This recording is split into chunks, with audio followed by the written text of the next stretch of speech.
Hoy en Tele7 mantenemos diálogo abierto con Miquel Torres.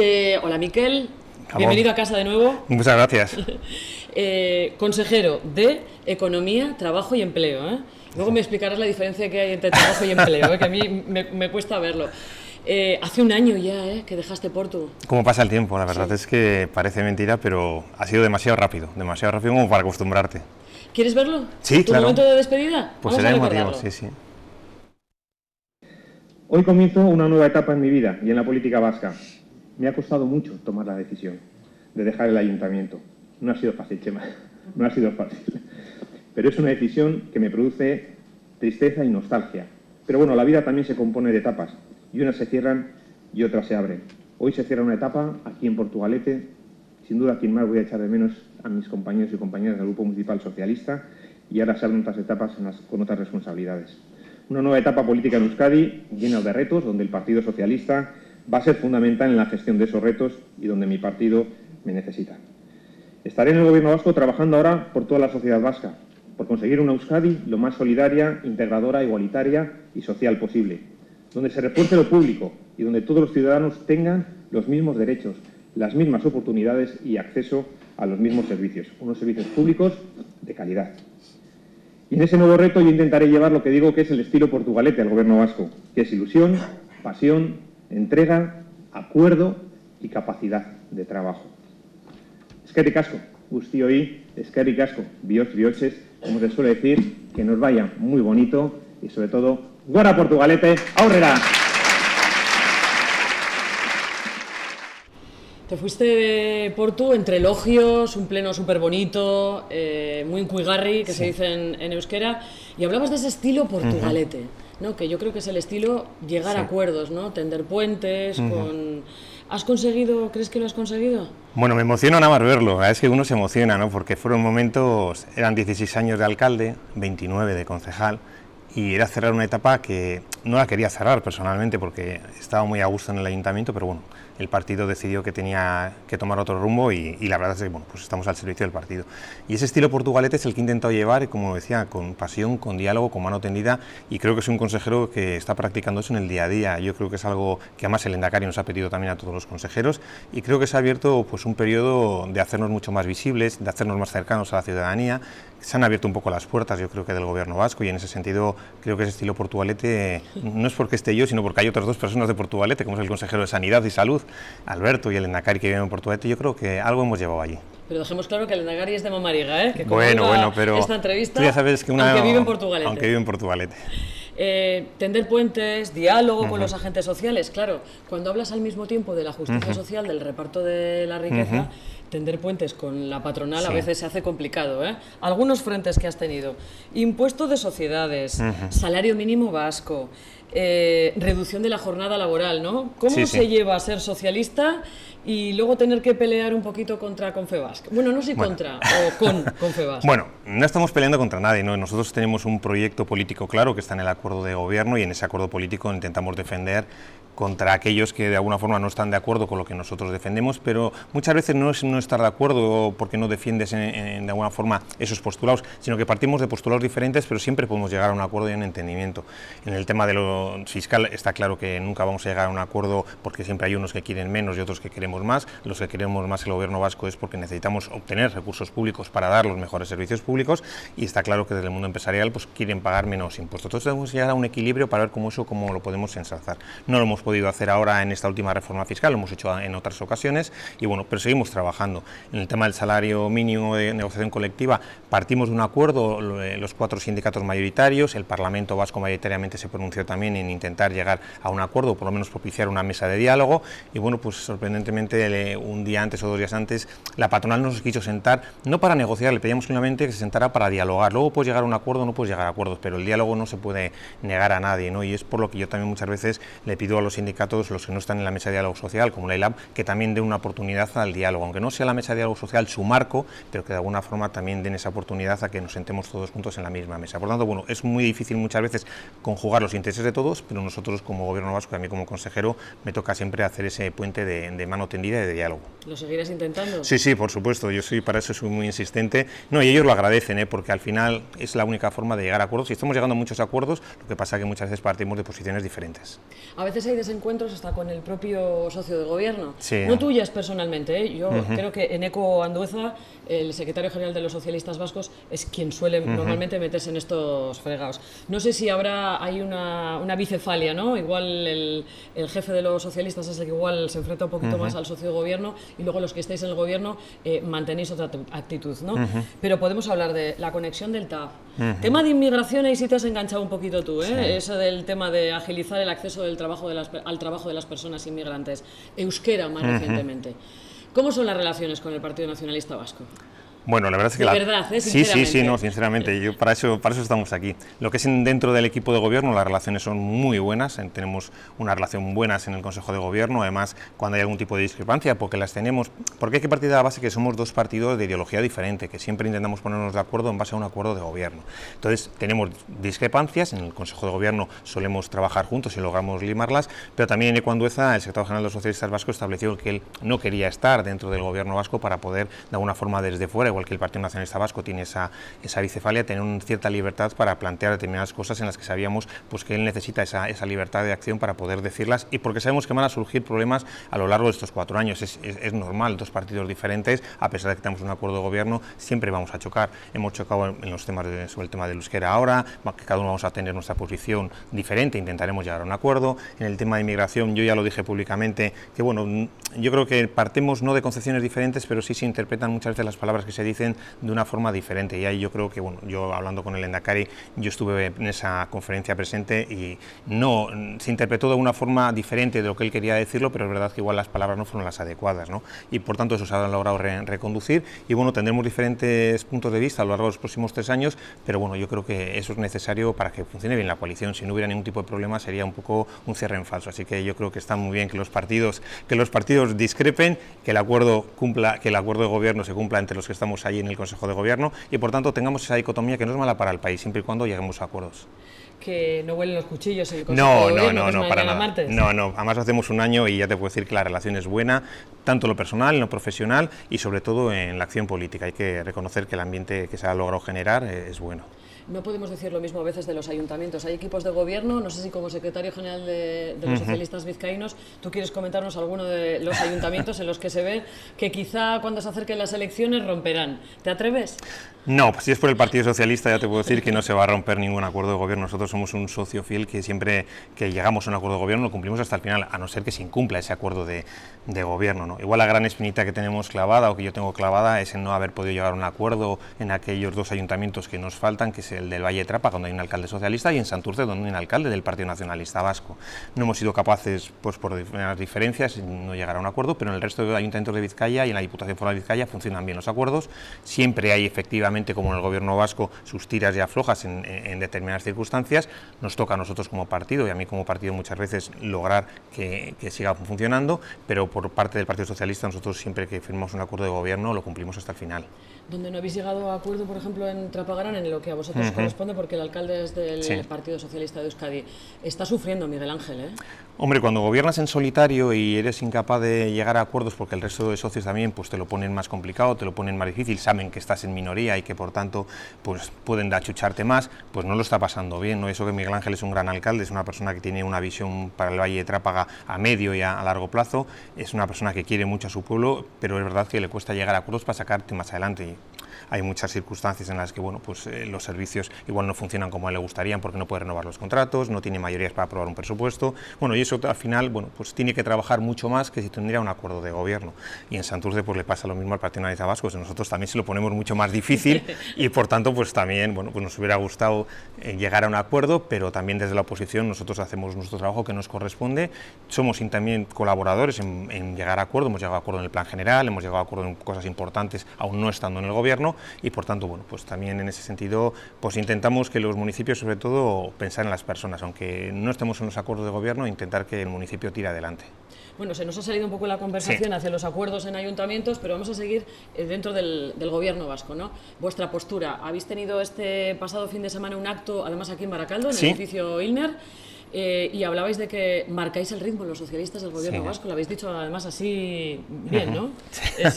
Sin ningún tipo de perjuicio. Marcamos el ritmo. Sí, bueno, indudablemente son actos políticos, ¿no? Y en los actos políticos pues tenemos que reivindicar lo que es la presencia del Partido Socialista de Euskadi en el gobierno, y sobre todo en Ecuanduzo, nuestro secretario general, lo que vino a establecer es que llevamos consejerías en los que de alguna forma pende mucho lo que es el día a día de los ciudadanos y ciudadanas vascas, ¿no?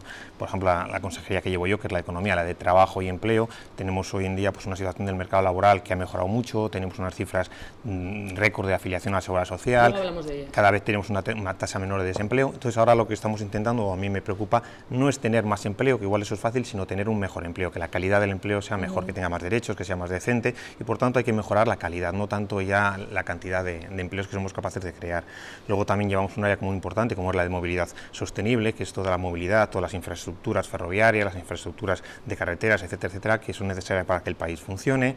Otro área muy importante, que es el principal problema que tenemos hoy en Euskadi, que es el tema de la vivienda, pues la verdad es que ahora con las medidas del decreto de medidas urgentes que va a entrar en el Parlamento, vamos a intentar movilizar más suelo en los ayuntamientos, bajar el ratio de protección oficial de viviendas para que hay suelos que si no nos salen no son rentables y no se podría construir. Tenemos también un área importante para nosotros como es la de derechos humanos, en la que tanto la memoria reciente como la memoria histórica pues es necesario ponerla en valor, y por supuesto algo que es fundamental para la sociedad vasca hoy en día, que es el comercio, el turismo y el consumo, ¿no? Entonces, bueno, pues son 5 áreas que engloban muy bien gran parte de lo que es el día a día de los ciudadanos vascos, y por tanto, bueno, pues es una acción política en la que el secretario general quiere reivindicar que los socialistas llevamos carteras muy importantes, y sobre todo carteras que de alguna forma, si funcionan, al país le va a ir bien. Eso en cuanto al equipo de gobierno. Y en cuanto a la oposición, ¿con quién te llevas bien, con quién te llevas mal? Bueno, pues yo tengo que reconocer que con la oposición tengo buena relación, porque solemos hablar mucho los temas. Así, por ejemplo, en temas de trabajo, de empleo, coincidimos mucho, la misma filosofía con EH Bildu. Tienen un poco la misma línea de acción que tengo yo en la consejería, solemos acordar muchas cosas, trabajamos sobre todo por la calidad del empleo, estamos trabajando también en que el diálogo sea fundamental, estamos intentando también en el sistema vasco de garantía de ingresos y para inclusión, son un apoyo importante, porque al final tenemos que intentar reducir las desigualdades y redistribuir la riqueza. Bueno, en ese sentido tenemos una relación cordial en cuanto a propuestas de trabajo. Sumar también va mucho en la misma dirección, y bueno, pues igual pues con el Partido Popular tenemos una relación más complicada, porque están intentando un poco, yo creo que introducir lo que es la política, entre comillas, madrileña en el Parlamento vasco, que es la política de la bronca, la política de una oposición dura, de poco dialogante, de apenas llegar a acuerdos, y yo creo que ahí se están equivocando, se lo decimos continuamente, pero bueno, yo creo que pueden reconducir esa situación, porque también hay veces que se suman a los acuerdos, pero les está costando más y quieren reproducir un poco la situación de la política española en el Parlamento vasco, y es algo que a nosotros no nos gusta, digo nosotros como gobierno, y especialmente yo creo que la sociedad vasca tampoco. Pues eso sí que no estarás tú nada acostumbrada, ¿no? Porque fíjate, en tu último mandato en Portugalete llegaste incluso a conseguir el apoyo de todos los grupos políticos, incluido el Partido Popular, para los presupuestos municipales. Esta política tipo Ayuso, enfrentarte tú en el día a día, se te hará complicado, ¿eh? Se me hace complicado, sobre todo, enfrentarme de la forma que te tienes que enfrentar, ¿no? Pero no he cambiado el modelo que seguía en el Ayuntamiento de Portugalete. O sea, ese modelo Portugalete es el que yo intento hacer en el Parlamento vasco. Es decir, yo no entro en ninguna bronca, simplemente intento dialogar, dar los datos y dar las explicaciones, y en ese sentido creo que es lo que hay que hacer, ¿no? Y es cierto que, bueno, pues muchas veces pongo de ejemplo, ¿no? El cómo, teniendo mayoría absoluta en Portugalete, fuimos capaces de llegar a un acuerdo todos los partidos políticos sobre los presupuestos, algo que era inédito, ¿no? Y eso es también una labor y un mérito de la oposición, no solo del que gobierna. ¿Por qué? Porque ellos vieron una posibilidad de poder sumar a Portugalete y hacer de alguna forma un proyecto conjunto. Y aquí en el Gobierno vasco, en el Parlamento, siempre le digo que todas las iniciativas que presentamos estamos abiertas a que puedan ser enriquecidas con sus aportaciones. Y muchas veces entran a ese trabajo, y yo se lo agradezco, pero hay otras veces en las que les cuesta más, y especialmente le cuesta siempre mucho más al Partido Popular. Vamos a hablar de aquellas áreas en las que decides el destino de los vascos. Lo has hablado tú, tasa de paro, inmejorable. La verdad es que andamos rondando el 7%, récord de afiliados a la Seguridad Social, y lo has dicho tú mismo. Pero claro, la calidad en el empleo, que es lo que nos interesa, no solo tener mucho empleo, sino que la gente pueda comprarse un piso, que también vemos mucho al consejero Denis Itxaso por aquí. Fíjate que yo no le conocía nunca, he coincidido en varias ocasiones con él, en Abanto, en Guecho. Pero, empleo de calidad, ¿qué está haciendo el Gobierno vasco para que mejore la calidad en el empleo? Pues mira, nosotros siempre decimos, y yo me canso de repetir casi a diario, que no es necesario solamente conseguir más empleo, que eso ya igual es fácil conseguir más empleo, pero lo que es más complicado es que ese empleo que se consiga sea de calidad. Incluso el que tenemos ahora, tenemos que mejorar la calidad del mismo. Eso quiere decir que tenga un empleo con más derechos, es decir, mejor retribución, mejor jornada laboral, unas mejores condiciones de conciliación, y para eso la negociación colectiva, que es la que nosotros propiciamos, impulsamos y de alguna forma le toca a la consejería, intentamos que todos los sectores tengan unos convenios que sean convenios actualizados, que sean convenios que estén de acuerdo a la situación laboral. Está claro que ahora tenemos pues una situación de bonanza en ese sentido económica y laboral, pero aunque tengamos buenas cifras y esas cifras no se traducen en el que el día a día las personas lo asientan como propio, que tengan capacidad de gasto, que tengan capacidad de ahorro, pues si no las sienten como propias, no estaremos consiguiendo lo que realmente queremos, que es que la riqueza se distribuya de una forma igualitaria. Y al llevar el área de economía también queremos que esas grandes cifras que van bien económicas se traduzcan en el mercado laboral. Si le va bien a la economía en Euskadi, eso se tiene que traducir que en el mercado laboral tiene que haber mejores condiciones de empleo. Y en eso estamos incidiendo mucho, sobre todo en las relaciones entre la patronal y los sindicatos, que negocien condiciones de empleo, no más empleo o más cantidad de empleo, sino mejores condiciones de empleo. Eso es lo que hoy en día necesitamos para que Euskadi siga teniendo ese nivel de vida que es importante. Podemos decir, por tanto, que el vicelehendakari, consejero de Empleo, Trabajo y Economía, está pinchando en esa negociación para que los empresarios paguen más. Bueno, no solo que paguen más, pues muchas veces las condiciones, mejores condiciones no es que tengamos mejores salarios, sino que la calidad de empleo muchas veces tiene que ver con el teletrabajo, tiene que ver con la conciliación, tiene que ver con las características de cómo estás trabajando en la empresa o en tu medio de trabajo, tiene que ver con la seguridad laboral, tiene que ver con el absentismo, tiene que ver con muchas cosas. Ahora, sobre todo la gente joven no se mueve ya tanto por el salario que cobre, sino por las condiciones de trabajo que puedas tener para compaginarlas con su vida personal. Es decir, muchas veces ahora esto de antes se vivía para trabajar, no, ahora la gente prefiere trabajar para poder vivir bien, ¿no? Entonces yo creo que eso de vivir para trabajar, la gente joven relativamente ya no lo entiende y prefiere trabajar para poder tener una calidad de vida y poder compaginar ambas cosas. Por tanto, la calidad en el empleo va a ser más importante muchas veces, esos aspectos cualitativos, que el salario. Has mencionado tú mismo el absentismo laboral. Sí. Hace poquito en una entrevista tuya leí que te preocupaba más la siniestralidad. Además, justo tuvimos unos días así como de varios tuvimos muertos una semana bastante crítica. Te preocupaba mucho más la siniestralidad laboral, que obviamente a todos nos preocupa, que el absentismo. ¿No te preocupa entonces el absentismo? Sí, creo que me preocupa. Pasa que me preocupa más que una persona salga de su casa a trabajar, que vaya a ganar un salario digno para poder volver con su familia y sin embargo nunca más vuelva con su familia, ¿no?, a su casa. Eso es triste y es trágico, porque además yo creo que todas las muertes se pueden evitar en el ámbito laboral. Entonces, si tú sales de tu casa, tienes un accidente laboral, coges la baja, vuelves a tu casa con tu familia, sé que te vas a reincorporar al mercado laboral, pero vas a poder seguir disfrutando de la vida. Por tanto, muchas veces no le damos importancia a la siniestralidad laboral y son muchas personas las que mueren al año que podrían ser totalmente evitables. Me preocupa, por supuesto, el absentismo laboral, pero sin embargo hay que tener en cuenta que detrás del absentismo laboral hay muchas condiciones que hay que examinar. Un envejecimiento de la población, tenemos también una sociedad industrial importante y por tanto los accidentes laborales son de bajas mucho más largas. Luego también hay que reconocer que una persona no deja de ir a trabajar de forma voluntaria, sino porque hay un profesional médico que te dice que no estás en condiciones de seguir trabajando en el trabajo que tienes por lo que sea. Entonces hay que tener un máximo respeto a los profesionales médicos, que son los que dan las bajas, y por tanto luego también hay que mirar cómo el sistema sanitario, si tú tienes que hacerte una serie de pruebas diagnósticas, estas se pueden alargar en el tiempo, que hace que no puedas volver a tu mercado laboral. Por tanto, hay que conjugar todo eso y saber un poco quién tiene cada responsabilidad y qué podemos hacer en cada ámbito para poder mejorarlo. Por tanto, me preocupa mucho el absentismo laboral, pero hombre, a mí personalmente me preocupa más que una persona muera en su puesto de trabajo, porque eso quiere decir que las empresas o no están cumpliendo con la legislación laboral o que las EPIs, los trabajadores, no se los están poniendo, y por tanto en ese sentido a mí las muertes en el tema laboral me preocupan mucho, porque realmente suelen ser las personas más humildes, las que peores condiciones laborales tienen, las que suelen sufrir esos accidentes laborales. Hablamos ahora del AMBIDE, que depende de empleo, no de trabajo. De empleo. De empleo. A los jóvenes les ha dicho, no estáis solos en la búsqueda de trabajo, lo has dicho tú, Sí. Miquel, ¿para cuándo un cambio en el Servicio Vasco de Empleo? ¿Para cuándo Lanbide de verdad? Porque yo tengo esa sensación y mucha gente de mi alrededor que ha estado largas temporadas en paro también tiene la misma, que resulta más rápido acudir a una ETT que ir a Lanbide para que te coloque, o te coloque, no, te busque una colocación. ¿Para cuándo de verdad va a ayudar Lanbide a encontrar trabajo a la persona que lo esté buscando? Bueno, Lanbide no es solo una agencia de colocación. Pues si fuera una agencia de colocación, pues al final sería una más de las que existen en el mercado, ¿no? Lanbide es el Servicio Vasco Público de Empleo, ¿no? Y por tanto estamos haciendo a lo largo de este año una transformación en ese Servicio Vasco Público de Empleo, porque la Ley Vasca de Empleo ahora lo que te reconoce es el derecho subjetivo a las políticas activas de empleo, es decir, que toda persona que está en Lanbide tiene derecho a una orientación, a una información, y a un contrato laboral a través de Lanbide. Entonces, estamos intentando primero empezar la fase de orientación, la fase de información y luego adaptar el perfil de cada persona a donde de alguna forma podría adaptarse en el empleo. Pero para que eso sea posible también las empresas nos tienen que mirar con otros ojos a Lanbide, porque ¿cuántas empresas se dirigen a Lanbide para conseguir profesionales? Pues muchas veces pocos. ¿Por qué? Porque creen que allí no van a encontrar lo que necesitan, que es mentira, porque hay magníficos profesionales que están formados y están en las listas de Lanbide esperando tener una oportunidad, porque Lanbide siempre ha tenido una mala imagen a lo largo de la historia. Yo me acuerdo, no voy a decir el nombre, un viceconsejero que decía, de Amar de Empleo, que decía, no recomendaría ni a mi hijo ir a Lanbide, hace años que lo dijo, ¿no? Yo digo, pues eso fue casi lapidario, ¿no?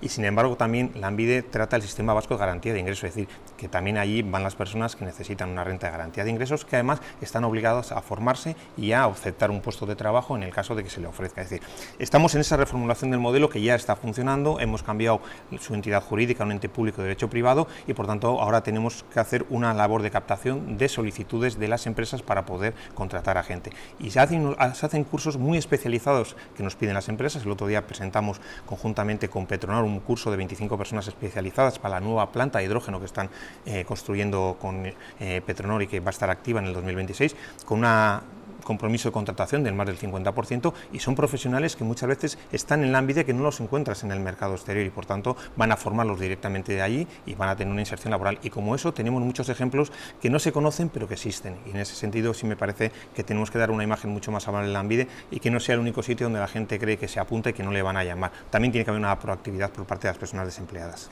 Hablas de que estáis reformulando todo el servicio de Lanbide. Sí. En la RGI también estáis en ello. Ahora va a haber algunos cambios en cuanto al empadronamiento.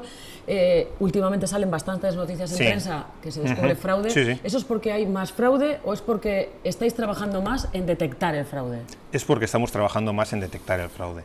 Lo tenía claro desde un principio, ¿no? Si son recursos públicos, los recursos públicos tienen que estar para ayudar a la gente y por tanto si son recursos públicos tiene que haber un máximo control sobre los mismos. Sé que a algunos colectivos no les gusta que diga eso y por tanto el fraude se persigue cuando lo podemos detectar, que hay muchas veces que tardamos en detectarlo y se detecta pues bien a través de personas que nos dicen que hay personas que están falsamente empadronadas, o bien porque se detecta porque nos llegan a la oficina de Lanbide sospechas o determinadas denuncias de personas para que podamos investigarlos, otra a través de la Archancha, tenemos una unidad que con la Archancha investiga todas estas situaciones, o luego simplemente porque el sistema nos parece raro determinadas circunstancias, ¿no? Pues personas que están falsamente empadronadas, personas que igual tienen una vivienda, una persona, por ejemplo, si un señor, un abuelo, una abuela y le deja a su hijo la vivienda para que cobre la renta de garantía sin tener que poder hacerlo porque tiene ingresos suficientes, bueno, es decir, todo eso se va persiguiendo. Ahora vais a cambiar y va a ser obligatorio o bien tener un piso en propiedad o bien un contrato de alquiler. Por ejemplo, para el tema de la renta de garantía va a ser obligatorio el tener o bien un contrato de alquiler o bien que tengas un piso en propiedad, es decir, que alguien te autorice a que tú puedas estar viviendo ahí. Eso hace mediante un contrato de alquiler o si tienes un piso en propiedad. ¿Por qué? Porque estamos detectando que muchas veces no había esos consentimientos y había empadronamientos falsos, incluso estaba cobrando personas RGI en empadronamientos antiguos que ya no existían y están en otros lugares. Por tanto, ese título válido, que lo dice la ley, que el problema que teníamos es que no lo habíamos desarrollado en el reglamento, pues ahora va a estar desarrollado ya en el reglamento y por tanto eso va a ser necesario para cobrar la renta de garantía de ingresos. Y luego también hay muchas circunstancias que la gente cree, bueno, pues mucho cuñadismo, que digo yo, es que yo conozco a uno, yo conozco a otro, yo conozco a uno. Bueno, pues intentamos que de alguna forma eso se reduzca al máximo posible y tenemos, bueno, pues una unidad de inspección mucho más fuerte porque son recursos públicos que todos ponemos a disposición para que esas personas que necesitan un ingreso en un periodo determinado de la vida lo puedan cobrar, pero indudablemente que lo cobren legalmente. Planes de empleo municipales también dependen de Lanbide. ¿No son pan para hoy, hambre para mañana? 6 meses de contrato. Sí. Eso también lo estáis reformulando, creo, ¿no? Sí. Que también se vaya a dedicar más el ayuntamiento, que sepa exactamente, porque a veces hay que hay mucho pintor contratado, mucho vigilante, pero eso ya vale, 6 meses contratado por tu ayuntamiento, luego ya te enganchas en el mercado laboral. Pues mira, eso lo vamos a reformular también. Hoy hemos tenido el Consejo Vasco de Políticas Públicas de Empleo y hoy hemos aprobado cómo se va a reformular los nuevos planes de de empleo. Es verdad que esos planes de empleo han servido durante mucho tiempo y han sido importantes, porque ten en cuenta que hay muchas personas que generalmente los que acceden a esos planes de empleo son personas que muchos no tienen las posibilidades de insertarse en un mercado laboral ordinario, porque bien no tienen una formación o porque tienen unas características en sus domicilios que hacen que, bueno, pues no puedan compaginarlo con un empleo normal, ¿no? Entonces lo que se les daba la posibilidad es que personas que estuvieran en Lanbide inscritos, que fueran personas que bien cobren la renta de garantía de ingresos, también les sacas la renta de garantía y les pones a trabajar durante 6 meses, o que tengan unas condiciones pues, bueno, pues socioeconómicas complicadas, durante 6 meses trabajen para su municipio en diferentes cosas, ¿no? Entonces yo creo que ha resultado a lo largo del tiempo un instrumento bueno, porque luego muchos de ellos al entrar en ese mercado laboral 6 meses en ayuntamiento, luego han vuelto al mercado laboral, se han insertado en otros lugares de trabajo, han cogido experiencia que les ha valido para otras cosas. Bueno, al final hacemos una labor entre de empleo y también social, ¿no? Porque una parte de la gente que está en los planes de empleo son personas con muchas necesidades y bueno, que seguramente no encontrarían una inserción en el mercado laboral, ni ninguna empresa les contrataría. Entonces ahora vamos a reformularlo de forma que sean los propios ayuntamientos los que hagan unos diagnósticos de empleo, unos diagnósticos socioeconómicos de su municipio y sobre todo dirigido ya a qué profesiones van a necesitar dentro de su entorno, por ejemplo en Portugalete, para diseñar un poco el futuro a corto y medio plazo. Entonces los vamos a diseñar, les vamos a ayudar económicamente, pero sí va a cambiar la filosofía de lo que era durante 6 meses te vamos a contratar, no podías el siguiente año y al siguiente te volvíamos, ¿no? Eso lo vamos a cambiar. O sea que puede que alguien repita, quizá, que... Puede que alguien repita o que los planes socioeconómicos que se planteen ahora, bueno, pues sean diferentes y estén dirigidos a nuevas profesiones o estén dirigidos a otros ámbitos que no sean exclusivamente la contratación de esas personas que sabemos que cada 2 años muchos esperaban a ser contratados, pero no van a tener esa cualificación tan baja, sino vamos a intentar trabajar unas cualificaciones más completas para que la persona, una vez que entren en esos planes, se integre en el mercado laboral y no vuelva a la renta de garantías. Claro, en la margen izquierda hablar de empleo es el día a día. ¿Piensas mucho en la margen izquierda, en Esquerra Aldea, cuando tomas decisiones? Sí, muchísimo, porque ten en cuenta que llevando empleo y trabajo y economía, pues la margen izquierda ha sido el motor de Vizcaya, el motor industrial de Vizcaya, donde realmente hemos tenido, después de la desindustrialización, las tasas más altas de desempleo, el empleo juvenil, pues las reconversiones industriales que ha habido. Todo me trae lo que hago siempre a la margen izquierda, ¿no? Y por eso gran parte de los proyectos que estoy haciendo desde el departamento, pues lo hago con los ayuntamientos de la margen izquierda. Hoy, por ejemplo, hablaba con Amaya del Campo, le llamó para un programa piloto de esos planes de empleo. Ella va a entrar como Baracaldo, está hablando también con el alcalde de Bilbao, con Aburto, que va a entrar, y también en los programas socioeconómicos que hacemos como comarca, la Esquerra Aldea es sobre todo una comarca fundamental para nosotros. Es verdad que está girando a ser una comarca más de servicios terciarios, pero sin embargo yo creo que tiene una parte de servicios conexos a la industria, de una industria muy potente, y por tanto esos planes que desarrollamos de empleo, de nuevas profesiones, de nuevos empleos para el futuro, pues parte de ellos estamos diseñándolos con las empresas de la margen izquierda, y además con el puerto de Bilbao, que no nos olvidemos que para nosotros es fundamental en Esquerra Aldea, que nos olvidamos de él, pero trabajan miles de personas allí y el puerto es un poco el motor económico de Esquerra Aldea y de Vizcaya. Nuestros pensionistas son parte integrante de la margen izquierda. Tú les has visto desde el minuto uno que se empezaban a concentrar delante del Ayuntamiento de Portugalete, como en otros ayuntamientos de la comarca. Ya sabes, os han presentado 145.000 firmas para pedir la equiparación de la pensión mínima con el salario mínimo interprofesional. El Lehendakari ya dijo aquí, sentado, que por parte del PNV él piensa que ya hay cobertura social suficiente. ¿Cuál va a ser la postura del Partido Socialista si esa iniciativa legislativa popular se llega a debatir en el Parlamento de Gasteiz? Bueno, lo primero que hay que decir es que nos han pedido una reunión al Lehendakari y a mí, y la vamos a hacer una reunión conjunta, tanto él como yo, vamos a reunirnos con ellos, les vamos a dar audiencia cuando el Lehendakari establezca su agenda, pero antes de terminar antes de empezar el verano, por supuesto, porque ya entra en trámite parlamentario. Es cierto lo que dice el Lehendakari, nosotros tenemos una cosa aquí que no lo tienen en el resto de España, y es que nosotros a través de la renta de garantía de ingreso complementamos las pensiones. Aquí 1/3 de las personas que reciben la renta de garantía de ingresos son pensionistas, hombres y mujeres, y sobre todo viudas, que lo que se hace es complementar sus bajas pensiones hasta unos índices que nosotros establecemos en el decreto de cada año de la renta de garantías. Por tanto, aquí esa parte, esa cobertura social ya la tenemos hecha en gran parte, en gran medida. Entonces, eso es un poco lo que el Lehendakari defiende y que yo creo que va en la buena dirección. Otra cosa es que tengamos que ver si tenemos que actualizar esas cuantías, otra cosa si tenemos que mirar si tenemos que reformularlas, pero yo creo que esa es la línea, esa es la dirección, a través de la renta de garantía para aquellos pensionistas que realmente necesiten y tengan y se pueda comprobar que efectivamente tienen una pensión que no les da para cubrir pues, de alguna forma su situación básica, y en ese sentido nos gastamos muchos millones de euros en ello, y si tenemos que reformular eso lo reformularemos, pero esa es la línea por la que tenemos que ir. Últimamente en el programa de Susana, mi compañera, por las tardes te veo siempre en congresos, visitas a empresas, reuniones, actos públicos, un montón de saraos. ¿Cuándo se saca tiempo para estar en el despacho, reformulando y repensando cómo puede mejorar la vida en Euskadi? ¿De dónde sacas tiempo? Porque con tanta visita a empresa, cooperativa y demás... Pues mira, se saca tiempo porque todos los días al final tienes que estar. La verdad es que muchas veces pierdes la orientación de los kilómetros que haces al día, ¿no? Pero sí es verdad que sales temprano por la mañana y vuelves muy tarde por la noche. Pero sí es cierto que muchas veces sales de Bilbao, vas a Vitoria, vas a San Sebastián y vuelves a Vitoria y vienes otra vez a Portugalete, ¿no? Entonces sacas mucho tiempo en los ratos que tienes muertos, y es verdad que vas trabajando mucho en el coche, y sobre todo muchas tardes me quedo en el despacho porque es cuando no te molesta nadie. Lo hacía siempre en el Ayuntamiento de Portugalete. Cierto. Por las tardes, lo sabes tú bien, Coro, que nos pasabas por el perro y yo te veía desde el balcón del Ayuntamiento. Por las tardes es cuando más tiempo saco para poder pensar, reformular, diseñar y trabajar con los equipos, porque muchas veces el trabajo de despacho es muy necesario, sobre todo te da visión de medio y largo plazo. Pasa que hay muchas veces que te coincide que no puedes estar mucho tiempo en el despacho, pero otras veces sí, pues estar tranquilamente 2 o 3 días todas las tardes allí y pensar, y luego tienes un equipo de trabajo que indudablemente eso se nota mucho, que te sacan mucho trabajo y sobre todo te ayudan bastante. ¿Y ese trabajo de despacho está dando sus frutos? ¿Estás satisfecho? Cuéntame algún proyecto, alguna cosa que lo veas con orgullo. Bueno, orgullo, no sé. Bueno, son muchos, te podríamos contar. Fíjate que tenemos mañana el Consejo de Gobierno del primer aniversario, y ahí vamos a hacer una especie de resumen. Además el Lehendakari nos ha pedido de análisis del primer año. Pues son muchísimas cosas, ¿no? Por ejemplo, en el ámbito económico a mí me toca gestionar todos los fondos europeos y todo lo que estamos haciendo de colaboración con las empresas, de información a las empresas, de ayudarles a gestionar los fondos europeos, ayudarles en la tramitación de los fondos europeos, que para ellos son fundamentales. Son más de 3.600 millones los que han llegado a Euskadi, están invertidos el 75% de las empresas vascas, y hemos generado ahí una información y una herramienta para que las empresas y las instituciones puedan gestionarlos mejor, ¿no? En el ámbito, por ejemplo, del trabajo, trabajamos mucho con la economía social, con los centros especiales de empleo, con las cooperativas. Estamos ahora con el Hub de Innovación Social, que lo inauguramos hace poco en San Sebastián, y por tanto ha sido un gran proyecto que lo hemos financiado con esos fondos, y vamos a ser un referente dentro de la innovación social y de la economía social.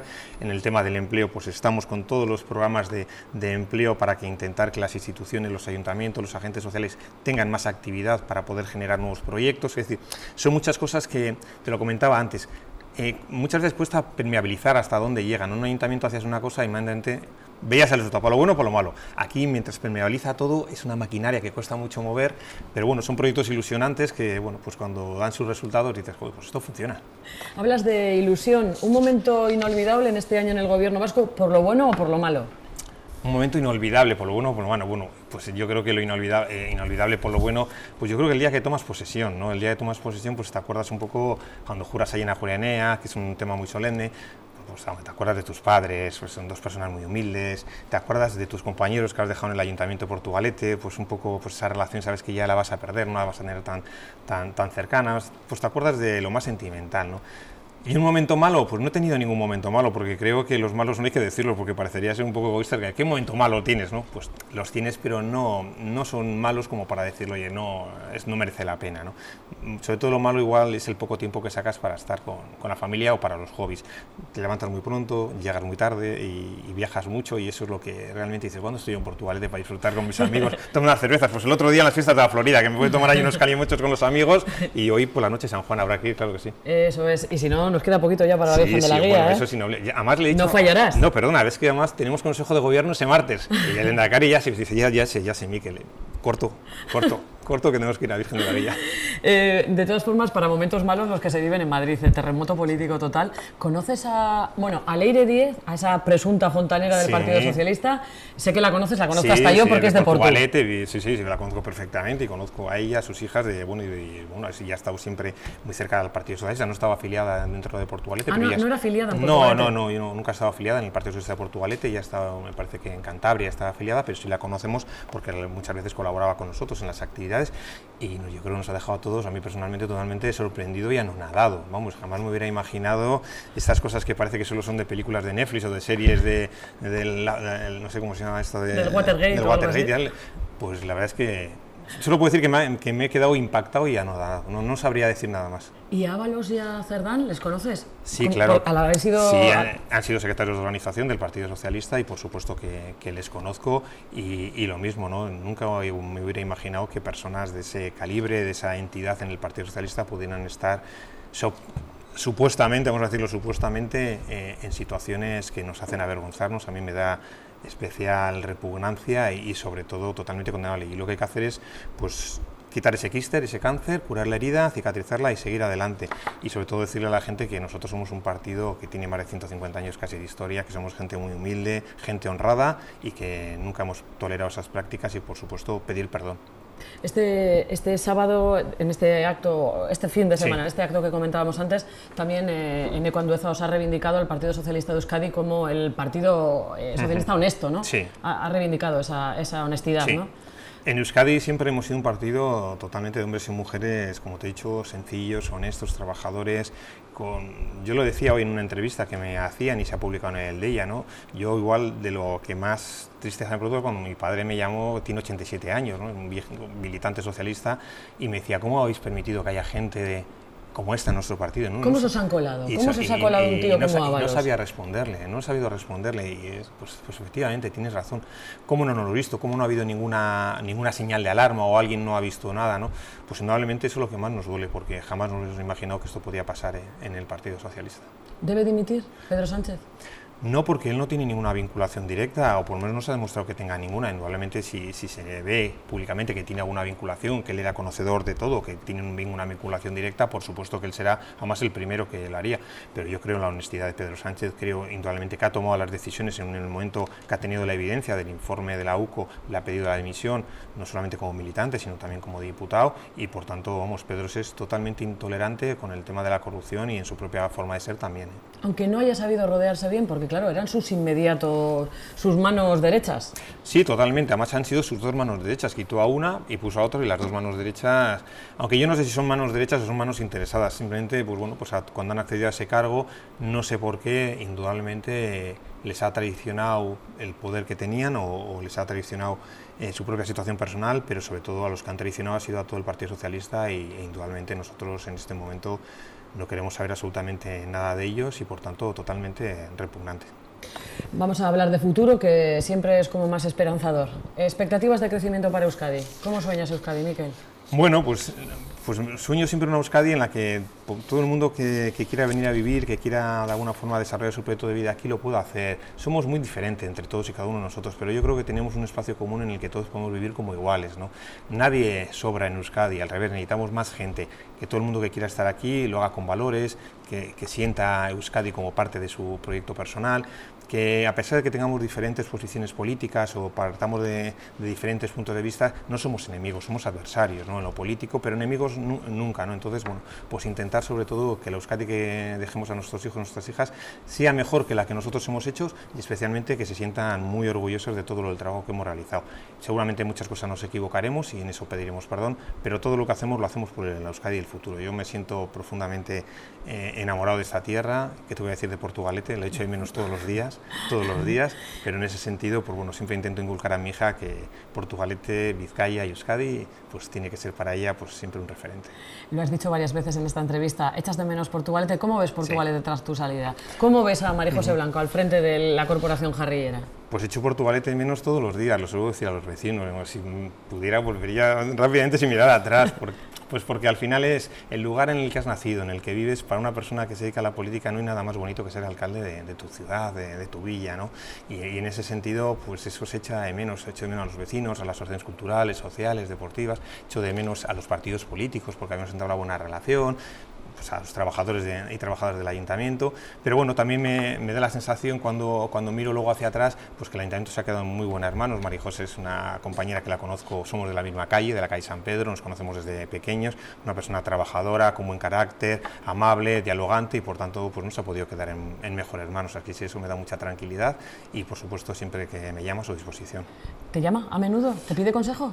Me llama cuando ella necesita alguna cosa, pero como digo yo, si me llamas cada cada vez menos, eso es buena señal para ti. Y no, María José es una persona que tiene mucha iniciativa y cuando hay cosas de información o alguna duda que tiene me suele llamar para consultarme, pero siempre desde el punto de vista de consultar, o sea, ellas son los que tienen que tomar las decisiones y es una persona que toma decisiones y en ese sentido podemos estar todos los portugueses y portuguesas muy tranquilos. Y tú a ella la llamas diciendo, María José, que mira que esto no... Yo hay una baldosa suelta y una... La suelo llamar como un vecino más, pero bueno, no la suelo molestar, a no sé que sea una cosa importante, le suelo llamar pues al resto de concejales por si hay alguna cosa que veo por el pueblo, porque siempre, pero aunque era alcalde, siempre me iba fijando esas cosas y si les llamo para decir, oye, pues he visto esto, he visto lo otro, mirar esto, arreglar esto, cortar esto, bueno, pues es un vecino más al final y eso me preocupa.